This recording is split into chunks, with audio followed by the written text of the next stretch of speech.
খ্রিস্টানদের বিশ্বাস ছিল তাদের তালাবলিশ দুর্গ এতই শক্ত ও দুর্ভেদ্য যে বছরের পর বছর অবরোধ করে রেখেও সেটি জয় করা সম্ভব হবে না। কিন্তু মহান আল্লাহর অপার সাহায্যে মুসলমানরা অতি অনায়াসে দুর্গটি জয় করে নিল। কোনো জাতি বা গোষ্ঠী যদি কোনো দুর্গ বা নগরী পদানত করে, তখন পরাজিত ভূখণ্ডের নাগরিকদের গণহত্যা ও লুণ্ঠন করা একটি স্বীকৃত ইতিহাস। খ্রিস্টানরা এমনটিই জানে। তাই তাদের তারাবলিশ দুর্গ মুসলমানদের দখলে চলে যাওয়ার পর তারা যারপরনায় ভীত ও উৎকণ্ঠিত হয়ে পড়ে। নিজেদের ভয়াবহ পরিণতির কথা চিন্তা করে তারা বাক শক্তি হারিয়ে ফেলে। কিন্তু যখন তারা ঘোষণা শুনল, আমরা কোনো নিরীহ খ্রিস্টানকে হত্যা করব না, কারো ঘরে আগুন দেব না, কাউকে মুসলমান হতে বাধ্য করব না, কারো ধর্মীয় কর্মকাণ্ডে হস্তক্ষেপ এবং নারীদের অসম্মান করব না, তখন তারা বিস্ময়ে হতবাক হয়ে পড়ে। মুসলমানদের এই ঘোষণায় তারাবলিশের খ্রিস্টানদের মনের সব ভয়ভীতি দূর হয়ে যায়। তাদের হৃদয়ে আনন্দের বাণ বইতে শুরু করে। তারা নিশ্চিন্ত মনে কাজকর্মে লিপ্ত হয়ে পড়ে। মুসলমানরা রাজপ্রাসাদ ও রাজকোষাগার দখল করে নেয় এবং যত মণিমুক্তা, দিনার, দিরহাম, সোনা রূপার পাত্র, রেশমি পোশাক, অন্য সকল মূল্যবান জিনিসপত্র পাওয়া গেল এক স্থানে একত্রিত করে। প্রাপ্ত মূল্যবান সম্পদসমূহের মধ্যে একটি রূপার চেয়ার, কয়েকটি সোনার মুকুটও ছিল। দুর্গের দখল বুঝে নিয়ে আব্দুল্লাহ ইবনে সাদ সবকটি ফটক খুলে দিয়ে তাতে প্রহরা বসিয়ে দেন এবং দুর্গের ভিতরে কিছু সৈন্য মোতায়েন করেন। পরদিন তিনি তারাবলিশের নেতৃস্থানীয় লোকদের ডেকে একত্রিত করে বললেন, আপনারা যারা স্বেচ্ছায় মুসলমান হতে ইচ্ছুক তারা ইসলাম গ্রহণ করুন। যারা মুসলমান হতে সম্মত নন তাদেরকে জন প্রতি বার্ষিক 4 দিনার জিজিয়া প্রদান করতে হবে। এই জিজিয়া আপনাদের নিরাপত্তা কর বলে গণ্য হবে। আর যারা এই দুটির একটিতেও রাজি নন তারা মালপত্র যা কিছু আছে সব নিয়ে 2 দিনের মধ্যে দুর্গ থেকে বেরিয়ে যাবেন। আব্দুল্লাহ ইবনে সাদের নিকট থেকে বিদায় নিয়ে নেতারা বিষয়টি সাধারণ নাগরিকদের অবহিত করে। প্রায় 2000 খ্রিস্টান পরিজন সহ ইসলাম গ্রহণ করে। 2500 লোক দুর্গ থেকে বেরিয়ে যায়। অবশিষ্টরা জিজিয়া আদায় করে আপন ভিটেই বহাল থাকে। কয়েক লাখ টাকার জিজিয়া উসুল হয়। সেনাপতি আব্দুল্লাহ ইবনে সাদ এ অর্থ এবং মালে গনিমতের 5 ভাগের 1 ভাগ দরবারে খেলাফতে প্রেরণের জন্য আলাদা করে রাখেন। অবশিষ্ট 4 ভাগ সকল মুজাহিদ এবং সকল নমুসলিমদের মাঝে বন্টন করে দেন। সিদ্ধান্ত গ্রহণ করা হয় সাবদিলা জয় হওয়ার পর গনিমতের 1/5 দরবারে খেলাফতে প্রেরণ করা হবে। তার আগ পর্যন্ত এই সম্পদ রাজকোষে জমা থাকবে। মুসলমানদের মাঝে খ্যাতি ছড়িয়ে পড়েছে যে সরোয়ার তারাবলিশের অধিপতি হারকুশকে অত্যন্ত বীরত্বের সঙ্গে হত্যা করেছে এবং তার নিহত হওয়ার পরই দুর্গ জয় হয়ে গেছে। তাই মানুষ সরোয়ারকেই তারাবলিশের বিজেতা ভাবতে শুরু করেছে। আব্দুল্লাহ ইবনে সাদ দুর্গের শৃঙ্খলা বিধানে ব্যস্ত। তিনি মাত্র 2000 মুসলমানকে দুর্গে থাকার অনুমতি প্রদান করেছেন। অবশিষ্ট সকল সৈন্যকে দুর্গের বাইরে এবং চারপাশে অবরোধের বিন্যাসে মোতায়েন রাখেন। আব্দুল্লাহ ইবনে সাদ ঘোষণা দেন, আগামীকাল বাহিনী সাবদিলার উদ্দেশ্যে রওনা হবে, সকলে প্রস্তুতি গ্রহণ করো। এশার নামাজ আদায় করে সকলে প্রস্তুতি শুরু করে দেয়। ফজর নামাজ আদায় করে বাহিনী সাবদিলার উদ্দেশ্যে রওনা হয়। তারাবলিশ দুর্গে রয়ে যায় মাত্র 1000 সৈনিক। জর্জির ঘোষণা করেছিলেন রবিবার উপাসনার পর বাহিনী রওনা হবে। যেহেতু সময় এখনো 1 সপ্তাহ বাকি, তাই প্রতিদিন প্রতিটি গির্জায় যুদ্ধে সফলতার প্রার্থনা করা হবে।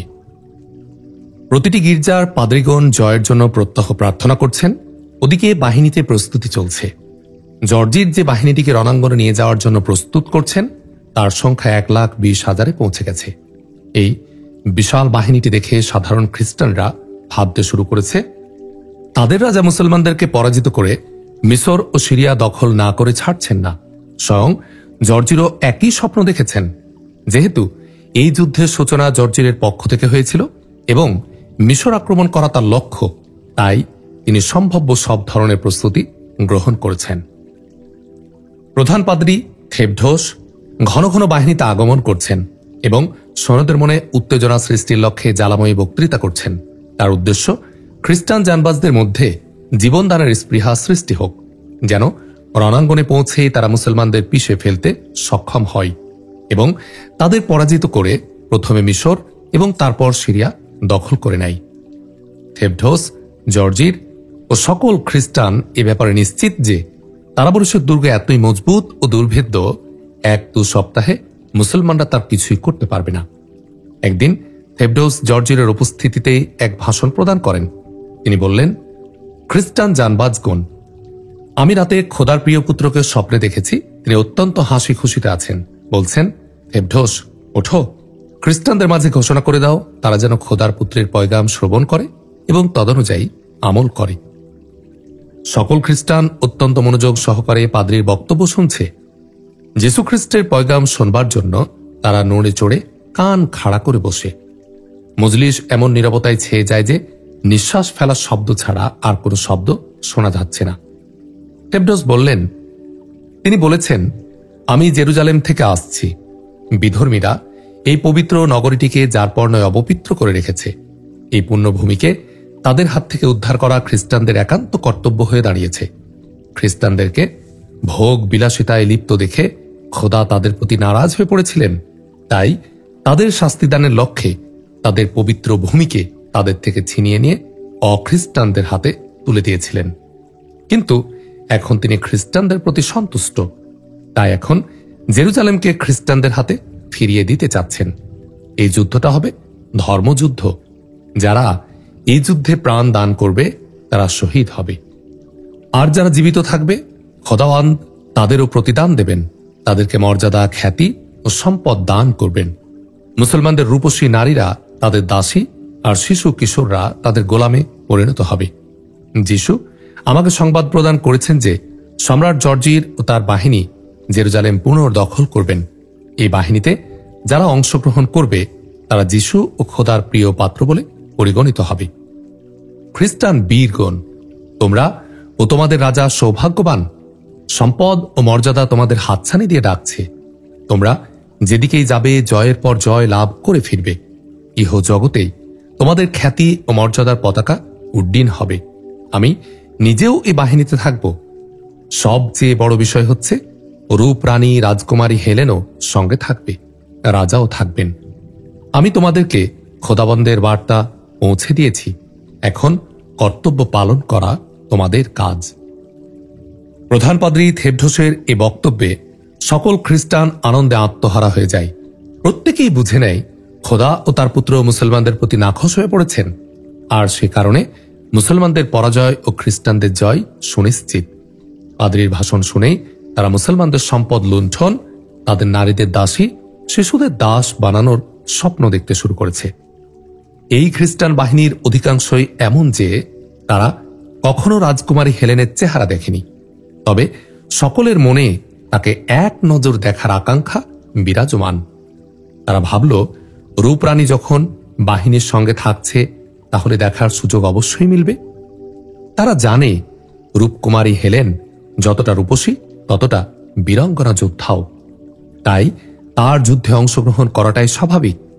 খ্রিস্টান সেনারা সেই দিনটির অপেক্ষায় প্রহর গুনছে, যেদিন বাহিনী মিশরের উদ্দেশ্যে রওনা হবে এবং হুর সুন্দরী রাজকুমারী তাদের সঙ্গ নেবে। থেবডোস এই ভাষণ প্রদান করেন বৃহস্পতিবার। শুক্রবার দুপুরের পর এক ব্যক্তি তারাবলিসের দিক থেকে ঘোড়া হাঁকিয়ে ছুটে এসে সোজা সাবদিলার দুর্গে চলে যায়। লোকটি সঙ্গীহীন, একা। তাই সৈন্যরা কেউ তাকে দেখল, কেউ দেখল না। যারা দেখল তারা ভাবল লোকটি বোধহয় সুসংবাদ নিয়ে এসেছে যে খ্রিস্টানরা মুসলমানদের পরাজিত করে তাড়িয়ে দিয়েছে। তাদের মনে শঙ্কা জাগে, সংবাদ যদি তাই হয় তাহলে তো সম্রাট মিশর অভিযান মুলতবি করে দেবেন। মুসলমানদের সম্পদ লুণ্ঠন এবং তাদের নারী ও শিশুদের মালিক হওয়ার লোভ খ্রিস্টানদের পেয়ে বসেছে। তাছাড়া যুদ্ধ মুলতবি হয়ে গেলে রাজকুমারী হেলেনের দর্শন থেকেও তারা বঞ্চিত হয়ে যাবে। তাই তাদের ঐকান্তিক কামনা সম্রাট মুসলমানদের উপর আক্রমণ অভিযান বহাল রাখুন। তারাবলিস থেকে আগত অশ্বারোহী সাবদিলায় প্রবেশ করে সোজা রাজপ্রাসাদ অভিমুখে ছুটে যায় এবং প্রাসাদের ফটকের সম্মুখে গিয়ে দাঁড়িয়ে প্রহরীদের বলে, আফ্রিকার সম্রাটকে খবর দাও, তারাবলিস থেকে দূত এসেছে এবং অনেক জরুরি সংবাদ আছে। এই সেই দূত যে দিন কয়েক আগে সাহায্যের আবেদন নিয়ে এসে ফিরে গিয়েছিল। প্রহরীরা সঙ্গে সঙ্গে সম্রাটকে সংবাদটা জানায়। সম্রাট তাকে নিজ কক্ষে ডেকে পাঠান। দূত প্রাসাদে প্রবেশ করে। অতিশয় আলিশান মহল। এর আগে এমন সুন্দর প্রাসাদ আর এমন বিলাসবহুল উপকরণ সে কখনো দেখেনি। লোকটি বিস্মিত হয়ে পড়ে। কক্ষের সন্নিকটে পৌঁছলে সে অসংখ্য রূপসী নারী ও তরুণীদের দেখতে পায়, যারা অত্যন্ত মূল্যবান রেশমি পোশাক, সোনার অলঙ্কার পরিহিত। তাদের চাঁদের মতো সুন্দর মুখগুলো ঝিকমিক করছে। দূত তাদের নিকটে গিয়ে পৌঁছলে তাকে থামিয়ে দিয়ে বলা হলো, রাজকুমারী হেলেন মহারাজের সঙ্গে কথা বলছেন, তুমি একটু দাঁড়াও। এই দূত রাজকুমারী হেলেনের রূপের প্রশংসা শুনেছে। এর হৃদয়েও তাকে এক নজর দেখার আকাঙ্ক্ষা পূর্ব থেকেই বিরাজ করছিল। মনে মনে ভাবে, রাজকুমারী যখন কক্ষ থেকে বের হবে তখন তাকে দেখে জীবনের স্বাদ মেটাবে। দূত আশপাশের রূপসী মেয়েগুলোর প্রতি তাকাচ্ছে, আবার রাজার কক্ষের দরজার উপরও কড়া নজর রাখছে। খানিক পর রাজকুমারী কক্ষ থেকে বেরিয়ে যায়, কিন্তু তার চোখ ছিল অন্যদিকে। দূত তাকে এক ঝিলিক দেখতে না দেখতেই মেয়েটি নারী মহলের দিকে চলে যায়। রূপসী রাজকন্যাকে দেখার স্বাদ তার অপূর্ণই থেকে যায়। এক সেবিকা তাকে কক্ষে প্রবেশ করতে ইঙ্গিত করে। সে কক্ষে প্রবেশ করে সম্রাটকে কুর্নিশ করার জন্য নিয়ে পড়ে। মাথা তুলে দাঁড়ালে জর্জির তার প্রতি দৃষ্টিপাত করে তাকে চিনে ফেলে। বললেন, ও, তুমি আবার এসেছ? জি মহারাজ, আমি আবার এসেছি। এবার নিশ্চয় জয়ের সংবাদ শোনাতে এসেছ? দূত আক্ষেপ ভরা কণ্ঠে বলল, হাই, আমি যদি বিজয়ের সংবাদই শোনাতে আসতাম।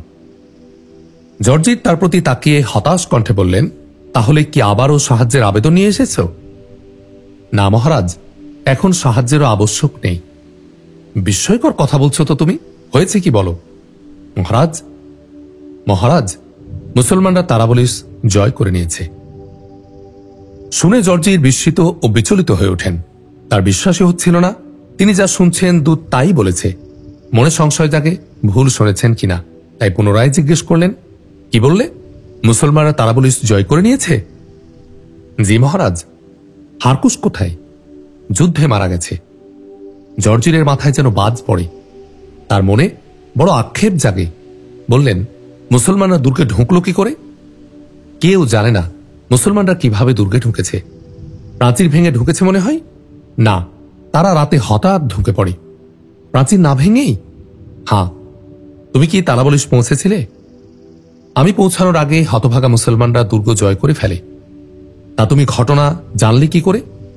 মুসলমানরা কিছু লোককে দুর্গ থেকে বের করে দিয়েছিল। পথে তাদের সঙ্গে আমার সাক্ষাৎ হয়েছিল। তারা কি বলল? তারা বলল, আমরা রাতে নিশ্চিন্তে ঘুমিয়েছিলাম। শেষ রাতের দিকে হঠাৎ মুসলমান এসে পড়েছে বলে হইচই শুরু হয়ে যায়। আমরা জাগ্রত হয়ে ঘর থেকে বের হয়ে দেখি যুদ্ধ চলছে।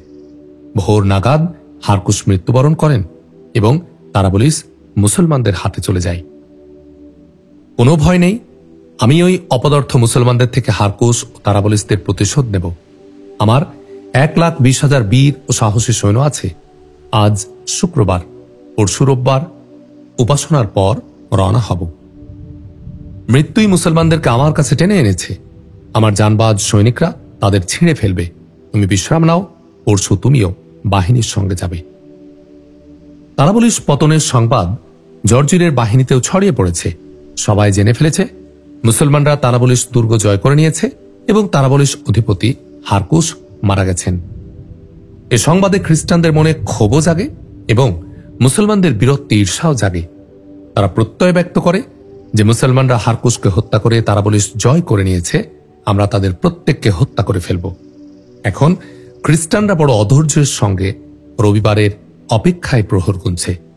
মুসলমানদের পরাজিত করে তারাবলিসের প্রতিশোধ না নিয়ে তারা ক্ষান্ত হবে না। সাবদিলা একটি জাঁকজমকপূর্ণ নগরী। উঁচু উঁচু দালান ও ঘন বসতি। অধিবাসীরা সবাই বিত্তশালী। রাজপ্রাসাদের সন্নিকটে পাশাপাশি কয়েকটি ভবন।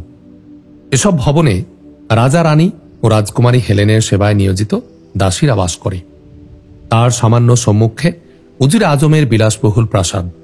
সেখান থেকে একটু এগিয়ে গেলে প্রধান সেনাপতির দফতর। তারপর থেকে শুরু হয়েছে রাজ কর্মকর্তাদের বাসভবনের সারি। সম্রাট জর্জিরের সেনাপতির নাম মার্কুস। সালোয়ানুস নামে তার এক পুত্র আছে। এই সালোয়ানুস রাজকুমারী হেলেনের প্রতি এত আসক্ত যে তার জন্য সে জীবন দিতেও প্রস্তুত। সালোয়ানুস রূপসী কন্যা রাজকুমারীকে জীবনে মোট 4 বার দেখেছে। যখনই দেখেছে তার শিরায় প্রেমের আগুন ঝলসে উঠেছে এবং প্রতিবারই তার ভালোবাসার আগুন তীব্রতা লাভ করেছে। রাজকুমারী হেলেনের দর্শন লাভ করা সহজ বিষয় নয়। রাজকন্যা বলে রাজপ্রাসাদে বাস করে, বেষ্টিত থাকে বহু সংখ্যক দাসীর মাঝে। তার ঘনিষ্ঠ এক বান্ধবী লুসিয়া, দুজনের গলায় গলায় ভাব। হেলেনের সব গোপন কথা লুসিয়ার জানা। তাদের এই অন্তরঙ্গ সম্পর্কের কথা সকলেই জানে, জানে সালোয়ানুসও। নানা সময়ে নানা উপহার উপঢৌকন দিয়ে তাকে নিজের প্রতি দুর্বল করে রেখেছে সালোয়ানুস। রাজকুমারীর প্রতি নিজের আসক্তির কথাও ব্যক্ত করেছে লুসিয়ার কাছে। সালোয়ানুসের প্রতি সমবেদনা দেখিয়ে চলেছে লুসিয়া। রবিবারের অপেক্ষায় অধীর আগ্রহে প্রহর গুনছিল সাবদিলার অধিবাসীরা। অবশেষে এসে পড়েছে কাঙ্ক্ষিত সেই দিনটি। রাত পোহাবা মাত্র শাহী গির্জায় জনতার ঢল এসে ভিড় জমায়। সাজিয়ে গুছিয়ে গির্জাটাকে পরিপাটি করে রেখেছেন প্রধান পাদ্রী থেবঢস। এখন গির্জাটা কাঁচা সোনার মতো ঝলমল করছে। পাদ্রীর এই রুচিবোধ দেখে জনতা যার পর ন্যায় অভিভূত ও আনন্দিত হয়ে পড়ে। এই গির্জায় যে কারো প্রবেশাধিকার নেই, তাই সীমিত কিছু লোক ভিতরে প্রবেশ করার সুযোগ পায় মাত্র। থেবঢস জনতাকে উত্তেজিত করার লক্ষ্যে দীর্ঘ এক ভাষণ প্রদান করেন, যার সারমর্ম নিম্নরূপ: মুসলমানরা আমাদের যিশুর পবিত্র ও বরকতময় জন্মভূমিকে দখল করে নিয়েছে। মুসলমানদের ন্যায় পবিত্র ভূমি হিংস্র আরবদের অধীন হয়ে গেছে। এতে খোদার পুত্র অনেক কষ্ট পাচ্ছেন। আমাদেরকে মুসলমানদের অপবিত্র পদচারণা থেকে এই পবিত্র ভূমিকে উদ্ধার করতেই হবে। মুসলমানদের সঙ্গে আমাদের যুদ্ধ করতেই হবে। এই যুদ্ধে যারা প্রাণ হারাবে তারা শহীদ এবং স্বর্গে প্রবেশ করবে। খ্রিস্টানদের মাঝে প্রবল উত্তেজনা ছড়িয়ে পড়ে। থেবঢস কালো কাঠের বড় একটা ক্রুশ বের করেন। তার উপরিভাগে রক্ত দ্বারা যোগ চিহ্ন অঙ্কিত, চারধারা মুক্তা খচিত।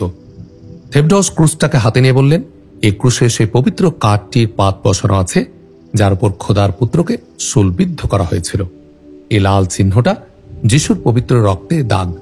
খ্রিস্টানগণ, তোমরা কাঁদো, মন ভরে কাঁদো। সকল খ্রিস্টান হাওমাও করে কাঁদতে শুরু করে। থেবঢস নিজেও কাঁদছেন। সবাই অনেকক্ষণ পর্যন্ত কাঁদে। ক্রন্দন রোল কমে এলে প্রধান পাদ্রী প্রার্থনার মাধ্যমে ভাষণ সমাপ্ত করেন। 20,000 খ্রিস্টান সৈন্য এবং সমগ্র বাহিনীর রসদ সামান ভরেই রওনা হয়ে গেছে। উপাসনা শেষে সম্রাট জর্জি রাজপ্রাসাদে প্রবেশ করেন। তিনি রাজকীয় পোশাক পরিধান করে বেরিয়ে আসেন, সঙ্গে আপন রূপসী কন্যা রাজকুমারী হেলেন। রাজকুমারী আজ সেজেছে অপরূপ সাজে। গায়ের পুরোটা পোশাক মুক্তা জড়ানো, সোনালি লেশ সাঁটানো। আলোয় ঝলমল করছে পোশাকটি। রাজকুমারীর মাথায় অর্ধবৃত্তের মতো অতিশয় সুদর্শন রাজমুকুট। পোশাক, অলঙ্কার, মুকুট তার রূপ সৌন্দর্যকে বাড়িয়ে তুলেছে বহু গুণ। মেয়েটি আপাদমস্তক এমনভাবে ঝিকমিক করছে যে তার প্রতি তাকানোই কঠিন হয়ে পড়েছে। রাজকুমারীর মুখমণ্ডল আজ অনাবৃত। রূপের ছটা চারপাশকে আলোকিত করে তুলেছে। হাজার হাজার চোখ তার নির্দোষ রূপ ও শ্রীমান মুখমণ্ডলের উপর নিবদ্ধ। খানিক পর একদল পাদ্রী এসে হাজির হন। সকলের হাতে রূপার আংটি। মহামূল্যবান পাথর খচিত আংটিগুলো জলজল করছে। মেঘে আসা দামি সুগন্ধিতে মাতোয়ারা হয়ে উঠেছে গোটা পরিবেশ। পাদ্রীগণ অনুচ্চ স্বরে কি যেন পাঠ করছেন। তারা প্রথমে সম্রাটকে এবং পরে রাজকুমারীকে কুর্নিশ জানান। তারপরই সমুখ্য পানে হাঁটতে শুরু করেন। তাদের পিছনে পিছনে সম্রাট এবং রাজকুমারীও হাঁটতে শুরু করেন। গির্জার সীমানার বাইরে সৈনিকগণ অস্ত্র সজ্জিত হয়ে প্রস্তুত দাঁড়িয়ে আছে। পথের দুধারে উৎসুক জনতার প্রচণ্ড ভিড়। সম্রাট জর্জির গির্জার প্রধান দরজায় এসে উপস্থিত হলে প্রধান পাদ্রী তার এবং রাজকুমারের গলায় সোনার হার পরিয়ে দেন। তারপর একটি লাল ক্রুশ সম্রাটের এবং একটি রাজকুমারীর বুকে সেটে দেন, যেন গির্জার পক্ষ থেকে এই দুজনকে ধর্মযোদ্ধার স্বীকৃতি প্রদান করা হয়েছে। এবার প্রধান পাদ্রী থেবঢসকেও তাদের সঙ্গে হয়ে যান। যখন তারা উৎসুক জনতা ও বাহিনীর নিকটে পৌঁছায়, তখন তাদের সম্মানার্থে সকলে মাথা নত করে ফেলে। সর্বপ্রথম সম্রাট জর্জির ঘোড়ায় আরোহণ করেন। বাহিনীতে চাঞ্চল্য শুরু হয়ে যায়। একে একে সকলে আপন আপন বাহনে চড়ে বসে। রাজবাহনে এগোতে শুরু করে। প্রায় 25,000 সৈন্য এগিয়ে যাওয়ার পর এবার রাজকুমারীর রথ আসে। এই সেই রথ যাতে রাজকুমারী সচরাচর চলাচল করে থাকে। রথের সঙ্গে 50টি ঘোড়া জুড়ে দেওয়া হয়েছে, সেগুলোতে রাজকুমারীর দাসীরা আরোহণ করেছে। এই বাহিনী নগরীর বড় বড় হাট বাজারের মধ্য দিয়ে পথ অতিক্রম করতে শুরু করে। প্রতিটি রাস্তা ও বাজারে বিপুল জনতার প্রচণ্ড ভিড়, প্রতিটি সড়ক মানুষে ঠাসা। নারী ও শিশুরা প্রতিটি বাসগৃহ দোকানের ছাদে উঠে বসেছে। উৎসুক জনতার সকলের হাতে ফুল, তারা তাদের রাজা ও রাজকন্যার গায়ে ফুল বৃষ্টি বর্ষণ করছে। বিশেষভাবে রাজকুমারীর রথ ফুলে ফুলে ভরে গেছে। হৃদয় করা সামরিক বাজনা বাজছে। সাবদিলার অধিবাসীরা জয়ধ্বনিতে আকাশ বাতাস মুখরিত করে তোলে। সম্রাট জর্জিরের জয় হোক, মুসলমান নিপাত যাক। জনতা যখন সম্রাট জর্জিরের বুকে ক্রুশ দেখল, তখন তাদের উত্তেজনা বেড়ে যায়। তারপর রাজকুমারী দেখার পর তারা যেন পাগলের মতো চিৎকার জুড়ে দেয়। তার বুকে সাটা লাল ক্রুশটিও পরিষ্কার দেখা যাচ্ছে। রাজকুমারের বুকে ক্রুশ দেখা মাত্র নারী পুরুষ নির্বিশেষে উত্তেজনা আরও বেড়ে যায়। কিন্তু টকবকে পাতিলের ফেনার মতো সেই উত্তেজনা সহসা স্তিমিত হয়ে যায়, কারণ যুদ্ধে অংশগ্রহণের সাহস তাদের নেই। এ উত্তেজনা জোশ সাময়িক ও লৌকিক। আফ্রিকার জনসংখ্যা 1 লাখ, তাই তারা দুপুর পর্যন্ত সাবদিলার নানা সড়ক হাট বাজার অতিক্রম করতে থাকে। বহর যেন শেষই হচ্ছে না। বাহিনীর সর্বশেষ সৈনিকটি অতিক্রান্ত হওয়ার পর খ্রিস্টানরা বলল, আমাদের এই বিশাল বাহিনী মুসলমানদের নিশ্চিহ্ন করে ফেলবে। আফ্রিকার সম্রাট জর্জির 1,20,000 বীর সৈনিক নিয়ে মুসলমানদের নিঃশেষ করার লক্ষ্যে সাবদিলার দুর্গ থেকে রওনা হন। তারাবলিশ ত্যাগ করে সাবদিলার উদ্দেশ্যে রওনা হয়েছে ইসলামী বাহিনী। তারা জাবিলা থেকে যে বিন্যাসে তারাবলিশে এসেছিল, এখন একই বিন্যাসে সাবদিলা অভিমুখে অগ্রসর হচ্ছে।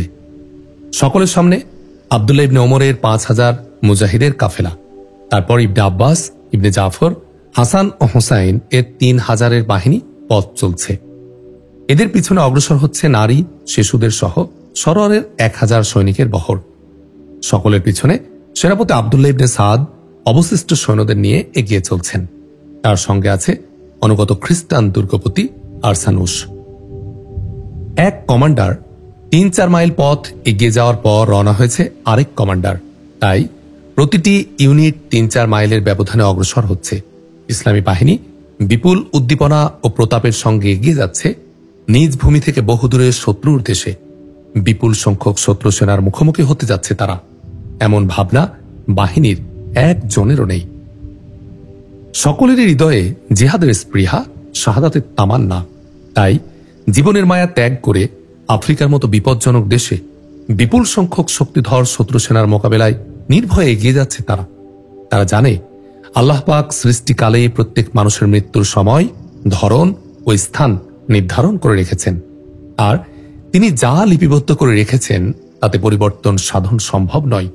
পৃথিবীতে এমন কোন শক্তি নেই যে মহান আল্লাহর কোন সিদ্ধান্তে ব্যত্যয় ঘটাতে পারে। তাই মুসলিম সৈনিকদের হৃদয়ে কোনো ভাবনাই নেই। মুসলমানদের কাছে সবচেয়ে বড় বিষয় হচ্ছে তারা বিশ্বাস করে তাদের জীবন মৃত্যু দুই আল্লাহর জন্য। তারা জানে দুনিয়ার জীবন দিন কয়েকের ব্যাপার মাত্র, জগৎ মুমিনের কারাগার। তাই যত তাড়াতাড়ি সম্ভব কারাগার থেকে মুক্ত হয়ে স্থায়ী ঠিকানা জান্নাতে পৌঁছে যাওয়াই উত্তম। মুসলমান জানে দুনিয়া কষ্টের জায়গা, নিশ্চিন্তে ও শান্তিতে বসবাস করার স্থান নয়। মানুষ যতদিন দুনিয়াতে বেঁচে থাকে প্রতিটি মুহূর্ত কোনো না কোনো ভাবনা, দুশ্চিন্তা ও অশান্তির মধ্যেই অতিবাহিত হয়। কোনো মানুষই পরিপূর্ণ শান্তিতে থাকতে পারে না। কিন্তু তারপরও দুনিয়া পাগল লোকেরা কোনো অবস্থাতেই দুনিয়া ত্যাগ করতে সম্মত হয় না। যারা দুনিয়াকে স্থায়ী আবাস মনে করে, দুনিয়া যাদের লক্ষ্য, বাস্তব সত্য হচ্ছে তারা কাপুরুষ হয়ে থাকে, তারা মৃত্যুকে ভয় করে। কিন্তু যারা জানে মৃত্যুকে এক মুহূর্তের জন্য পিছিয়ে নেওয়ার শক্তি কারো নেই, কিন্তু তারা জানে মৃত্যুকে এক মুহূর্তের জন্য পিছিয়ে নেওয়ার শক্তি কারণেই, কিন্তু মুসলমান না মৃত্যুকে ভয় করে না দুনিয়া ত্যাগ করতে অসম্মতি প্রকাশ করে। মুসলমান মাত্রই জানে যারা জিহাদের শহীদ হয় আল্লাহ তাদেরকে জান্নাতুল ফেরদাউস নসিব করেন। সে কারণে তারা বেঁচে থাকার চেয়ে শাহাদাতের মৃত্যুকে প্রাধান্য দেয়। মোট কথা, মুসলিম বাহিনী অতিশয় নির্ভাবনায় আফ্রিকার অভ্যন্তরে ঢুকতে থাকে। এখন তারা এমন একটি অঞ্চল অতিক্রম করছে যেটি নানা বিস্ময়কর বস্তুতে পরিপূর্ণ। একদিন মুসলিম বাহিনী বিস্তৃত এক মাঠে ছাউনি ফেলে। সরোয়ার যে জায়গায় অবস্থান গ্রহণ করেছে সেখানে কয়েকটি গাছ আছে। গাছগুলোর পাতা প্রায় 4 ইঞ্চি পরিমাণ গোলাকার এবং অত্যন্ত পরিষ্কার পরিচ্ছন্ন। ইসলামী বাহিনী নিয়ম করে নিয়েছে তারা ফজর নামাজ আদায় করে পথ চলা শুরু করবে এবং দুপুরে উপযুক্ত একটি জায়গা বেছে নিয়ে ছাউনি ফেলবে। তারা যেসব পর্বত প্রান্ত ও বালুকময় প্রান্তর অতিক্রম করে তাতে এমন অনেক বিস্ময়কর বিষয় বস্তু দেখতে পায় যা তারা ইতোপূর্বে কখনো দেখেনি। ঘন বনের মাঝে তারা এমন সব মানুষ দেখে যারা সম্পূর্ণ বিবসনা। আফ্রিকানরা তাদের বন মানুষ বলে অভিহিত করে থাকে। এরা গাছে বাসা তৈরি করে বসবাস করে। এরা এমন নির্ভীক ও সাহসী যে মানুষ ধরে মেরে মেরে আহার করে। মুসলমানদের দেখে এই বন মানুষরা তাদের পিছু নেয়, কিন্তু একজন মুসলমানকেও কাবু করতে সক্ষম হয়নি। মুসলমানরাও তাদের ঘাঁটায়নি। মুসলমানরা অরণ্যে গাছের ডাল কাটে, সঙ্গে সঙ্গে সেটি হতে রক্ত প্রবাহিত হতে শুরু করে। তারা বিস্মিত হয়। আরসানুস জানায় এই বৃক্ষটির নাম লুহিরা। ডাল কর্তন করলে দেহ থেকে রক্ত বের হওয়া মতোই এর বৈশিষ্ট্য। একটি সাদা গাছ, তার লম্বা লম্বা ডাল ছড়িয়ে আছে। গাছটি এত নরম যে তাকে দড়ির মতো ব্যবহার করা যায়। জানা যায় আফ্রিকার মানুষ বিশেষ গুরুত্ব সহকারে এ গাছের চাষ করে এবং এই নরম ডাল দ্বারা পালং তৈরি করে। এই পালং বহু বছর যাবৎ টেকসই হয়। আরও একটি গাছের সাক্ষাৎ মেলে যার ডালপালা অত্যন্ত সুন্দর। গাছটি মুসলমানদের নিকট অনেক ভালো লাগে। কয়েকজন মুজাহিদ তার ডাল কাটতে চেষ্টা করে, কিন্তু তার গায়ে বড় বড় ধারালো কুঠারের আঁচড় পর্যন্ত বসানো যায়নি। কুঠারের কোপ মারলে কুঠার ছিটকে ফিরে আসে। আরসানুস কিছুক্ষণ এই দৃশ্য অবলোকন করে পরে বলল, এ গাছটির নাম ক্যাক্রো।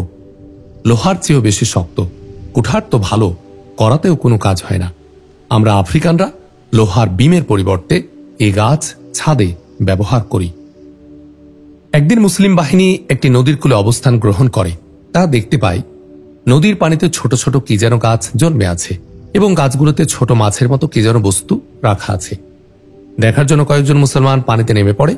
তারা গাছগুলোর পিছনে পৌঁছলে অতিশয় চমকপ্রদ কতগুলো ভিতর তাদের নিকট থেকে উড়ে নদীর পানিতে ঝাঁপিয়ে পড়ে। গভীরভাবে পর্যবেক্ষণ করলে দেখতে পাই ওগুলো কোনো পাখি নয়, এক প্রকার সাদা মাছ। এই মাছগুলো এই বাসা বেঁধে বসেছিল। ওরা মানুষ থেকে উড়ে গিয়ে নদীতে ঝাঁপিয়ে পড়েছে। মাছগুলো অত্যন্ত সুন্দর এবং ধবধবে সাদা, গায়ে পালক আছে। এই পালকের সাহায্যে তারা খানিক উঠতে এবং পানির উপর সাঁতার কাটতে পারে। মুসলমানরা মাছের বাসাগুলো দেখে, তাদের ডিম ও কোনো কোনোটাতে বাচ্চাও আছে। মুসলমানরা এসবের কোনো ক্ষতি না করে শুধু দেখে সামনের দিকে অগ্রসর হতে থাকে। ইতোমধ্যে আরসানুস ঘটনাস্থলে এসে উপস্থিত হয়। সে বলে, খোদা আফ্রিকাকে পৃথিবীর চিড়িয়াখানা রূপে সৃষ্টি করেছেন। এদেশে যত সব বিস্ময়কর বস্তু আছে অন্য কোনো দেশে তা নেই। সে একটি গাছে হাত রেখে বলল, সবচেয়ে বেশি বিস্ময়কর হলো এই গাছ। এর গুণাগুণ আমি তোমাদের পরে বলবো। এখন তোমরা এর কয়েকটি ডাল কেটে নাও, ডালগুলো একটু মোটা দেখে নিও। মুসলমানরা গাছ থেকে মোটা মোটা কতকগুলো ডাল কেটে নেয়। আরসানুস বলল, এবার এগুলো কেটে ছোট ছোট টুকরো করে ফেলো। মুসলমানরা ডালগুলো 2 আঙ্গুল পরিমাণ করে টুকরো করে নেয়। আরসানুস বলল, এবার এগুলো রান্না করো। মুসলমানগণ চুলোয় হাঁড়ি বসিয়ে তাতে প্রথমে পানি ঢালে, তারপর তাতে ডালের টুকরোগুলো ছেড়ে দেয়। তারপর আগুন জ্বালিয়ে রান্না শুরু করে। দেখে বিস্মিত হয়, কাঠগুলো যত রান্না হচ্ছে তত নরম হয়ে যাচ্ছে। কিছুক্ষণ সিদ্ধ হওয়ার পর আরসানুস বলল, এবার নামিয়ে ফেলো।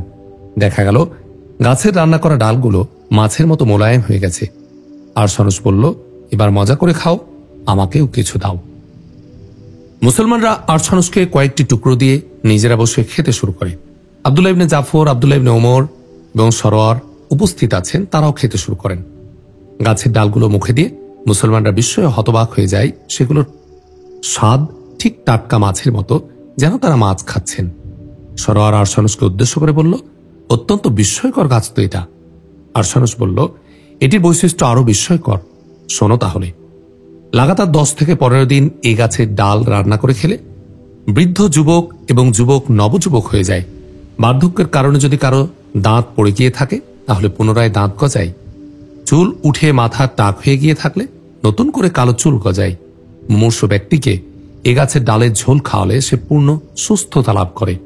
শুনে মুসলমানগণ বিস্ময়ে হতবাক হয়ে পড়ে। পরদিন মুসলিম বাহিনী ফজর নামাজ আদায় করে রওনা হয়। দুপুর নাগাদ এক বালুকাময় প্রান্তরে পৌঁছে যাত্রা বিরতি দেয়। এখানে দূর দূরান্ত পর্যন্ত কোনো গাছপালার চিহ্ন নেই, থাকলেও এক দুটি গাছ এখানে ওখানে দাঁড়িয়ে আছে। মুসলমানগণ এই বিজন মরু অঞ্চলে ছাউনি স্থাপন করে।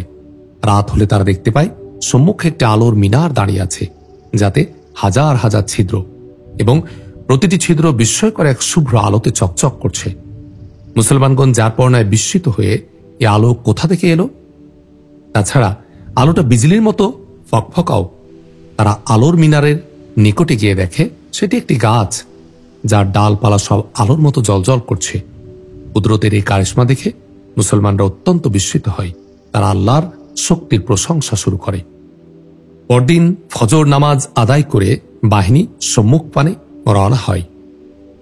একবেলা পথ চলে অবশিষ্ট সময় অবস্থান করে করে ইসলামী বাহিনী একদিন সবুজে ঢাকা সুবিস্তৃত এক মাঠে গিয়ে উপনীত হয়। চারদিকে দৃষ্টিসীমা পর্যন্ত বিস্তৃত মাঠ।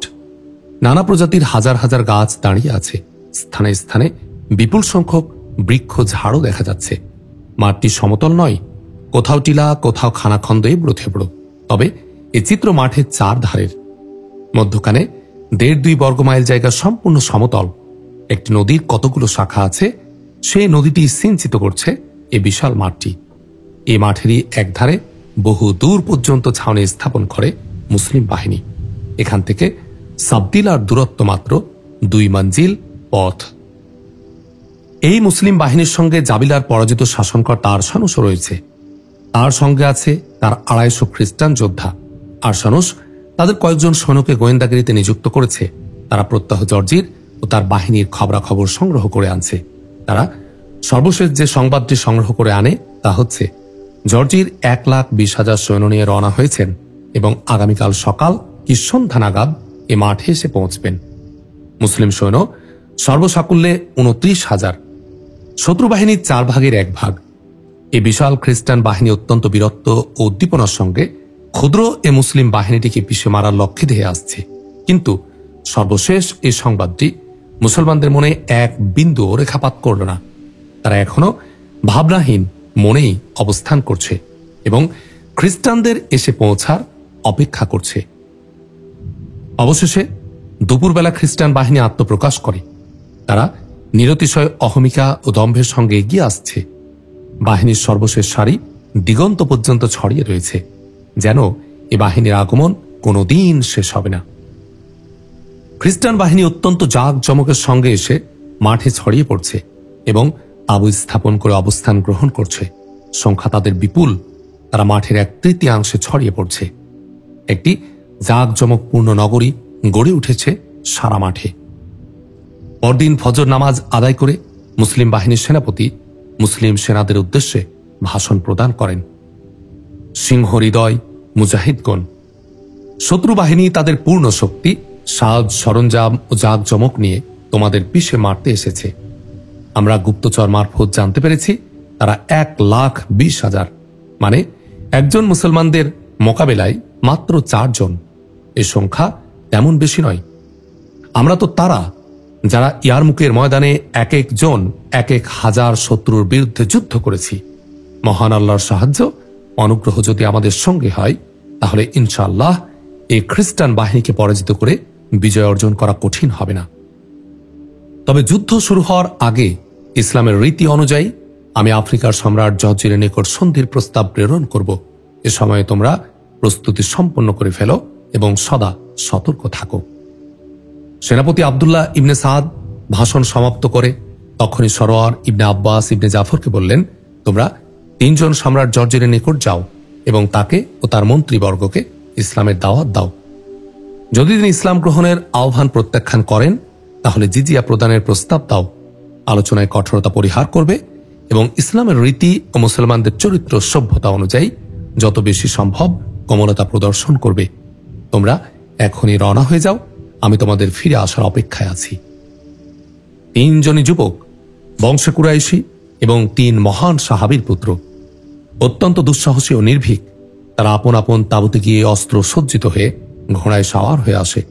এখন তারা পুরোপুরি আরবি পোশাক পরিহিত, তাদের অস্ত্র আরবি, পিঠে ঢাল, ঢালের সঙ্গে তুণির ঝুলছে। 3 জন রওনা হন। পথে আরসানুসের সঙ্গে তাদের দেখা মেলে। আরসানুস জিজ্ঞেস করে, আপনারা জর্জিনের নিকট যাচ্ছেন নাকি? ইবনে আব্বাস উত্তর দেন, হ্যাঁ, আমরা 3 জন আফ্রিকার সম্রাটের নিকট যাচ্ছি। সম্ভবত সন্ধির প্রস্তাব নিয়ে? না, প্রচলিত অর্থে সন্ধির প্রস্তাব নয়। আমাদের নিয়ম আছে, যুদ্ধ শুরু করার আগে আমরা প্রতিপক্ষকে ইসলাম গ্রহণ কিংবা জিজিয়া প্রদানের প্রতিশ্রুতি নিয়ে যুদ্ধে এড়ানোর সুযোগ দিয়ে থাকি। আপনারা জর্জিরকে চেনেন না? আপনাদের কোন আহ্বানে সাড়া দেওয়ার মতো লোক তিনি নন। তারপরও আমাদেরকে আমাদের নিয়ম পালন করতে হবে। জর্জির অত্যন্ত দাম্ভিক শাসক। এই মুহূর্তে তার পতাকার নিচে 1,20,000 পরীক্ষিত বীর সৈনিক রয়েছে। সেনা সংখ্যার আধিক্যে তিনি সীমাহীন গর্বিত। আপনাদের সংখ্যা স্বল্পতা তিনি নিশ্চিত হয়ে গেছেন, তার বিজয় অবধারিত, তাই আপনাদের কোনো প্রস্তাবে তিনি কর্ণপাত করবেন না, এটাই স্বাভাবিক। আমরাও এসব জানি, তাহলে যাচ্ছেন কেন? আসলে আরসানুস চাচ্ছে না সন্ধি হোক, তার একান্ত কামনা যুদ্ধ হোক এবং যে কোনোভাবে রূপরানী হেলেন তার হাতে আসুক। মুসলিম দূতরা জর্জিরের নিকট যাক, এটা তার ভালো লাগছে না। ইবনে আব্বাস বললেন, যুদ্ধ শুরু হওয়ার আগে সন্ধির প্রস্তাব দেয়া আমাদের ধর্মের বিধান এবং খলিফার নির্দেশ। প্রতিপক্ষ প্রস্তাব প্রত্যাখ্যান করলেই কেবল তখন আমরা যুদ্ধ করি। এই নিয়ম আমাদের পালন করতেই হবে। ঠিক আছে, যান, চেষ্টা করে দেখুন। আশা করব আপনারা এমন কোনো কথা বলবেন না যার ফলে ইসলাম ও মুসলমানদের মানহানি হয়।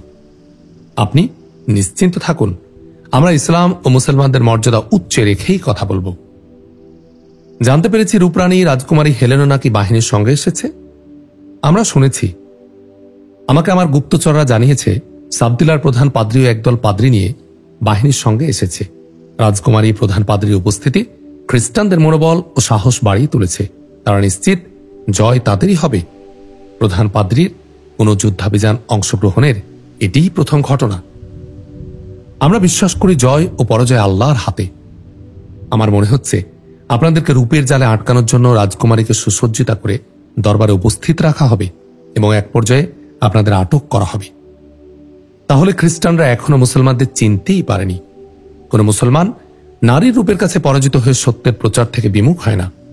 কোন নারীর রূপ কোন মুসলমানকে এক বিন্দু প্রভাবিত করতে পারে না। আমি জানি, কিন্তু আমি আপনাদেরকে বিষয়গুলো অবহিত করা আবশ্যক মনে করছি। তার জন্য আমরা আপনার ধন্যবাদ জ্ঞাপন করছি।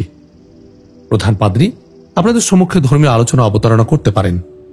আমরা তাই কামনা করি, আর তাই যদি ঘটে তাহলে খ্রিস্টান পাদ্রী অতি অল্প সময়ে কুপকাত হয়ে যাবে। 3 মুসলিম দূত খ্রিস্টান ছাউনি অভিমুখে এগিয়ে চলে।